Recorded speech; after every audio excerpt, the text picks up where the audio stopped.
उजाड़ दिया तुमने, भागी भवन पैठी अति त्रासा गयम महेश जहां। शिव जी को देखते ही मैना जी बेहोश हो गई, और जब लड़की की माँ ही बेहोश हो गई तो सोचिए कि उस बारात की क्या दशा हो। माता मैना जी ने इनको अपनी गोद में बिठा लिया, पार्वती जी को, और उनके सर पे हाथ फेरते हुए बड़े करुण स्वर में कि बेटी मालूम नहीं कहाँ से तुमने क्या तपस्या किया, कैसा पति चाहती थी, इसी तरह का पति चाहती थी, इसी तरह का दूल्हा तुम्हें मालूम नहीं क्या तुम्हारे मन में आ गया है। तरह तरह से मैना को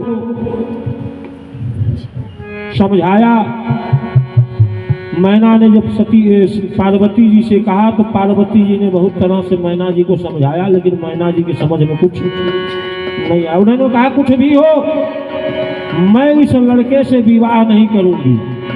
नारद करे मैं कहाँ बिगारा, भवन मोरिया बसने उजारा।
मैना जी नारद को कोसने लगी।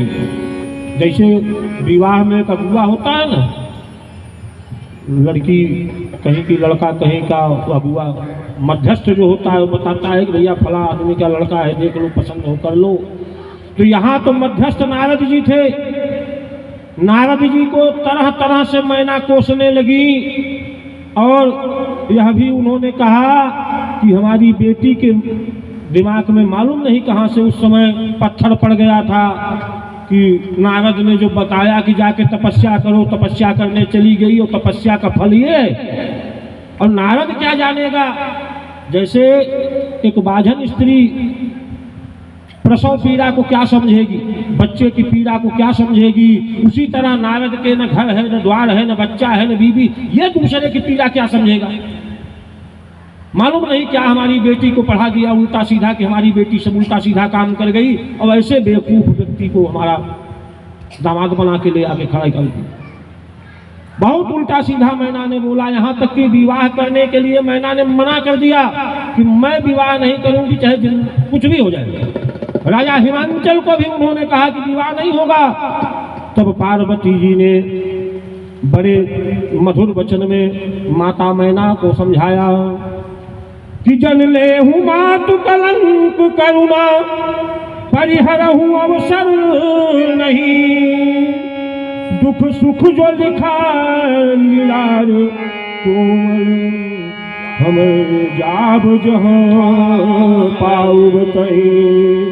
सुनियो माँ वचन विनीत कोमल शकल अबला सोहई बहुभांत विविध लगाई दूषण नयन भाव विमोचरे दैयो शर नारद सहित अरु ऋषि सात समेत समाचार सुने दोहित गिरे